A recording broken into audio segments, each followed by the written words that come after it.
Hey there, grade 11s. This is just a quick little video to introduce your lab. Here is the demo. Here's the energy skate park. So you set up a track. This is the default one. You can use the default one, but you also have to build two other ones that look different. Set up the skater. It's gonna probably look like this when you first start it up, and if you press play, then the skater's gonna move. Um, what you're going to need to do is pause it at 5 points along the way, and at each point, such as here and here and here and here and here, or something like that, you need to measure the height and velocity at each point. Now you can't do that the way I've set it up, so you need to show the grid so you can measure the height, which you can see here is in meters, and you need to click the speed so you can see the speedometer.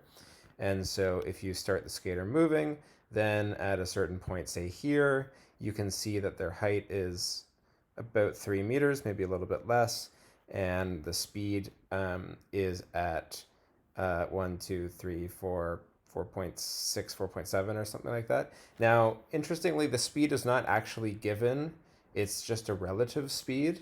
So you don't actually know what the top speed is, but it doesn't actually matter. You can make an assumption. So just for simplicity's sake, you can say that each of these big ticks is 1 meter per second or 2 meter per second, whatever you think is easiest, because it's not actually going to change the fact of conservation of momentum. It's going to, or conservation of energy, excuse me. It's going to change the actual energy values, but it's not going to change the fact that energy is conserved. It shouldn't anyway. And so you can make that assumption. You just need to make a note of it.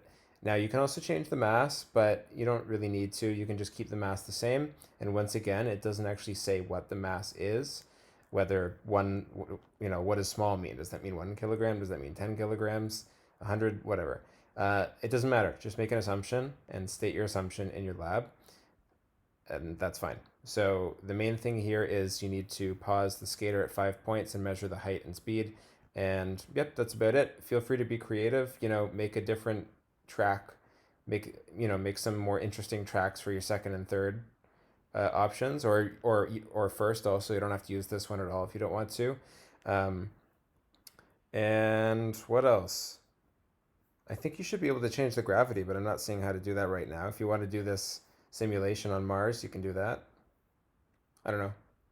I'm just rambling at this point, so I'm going to stop the video. That's all I wanted to say.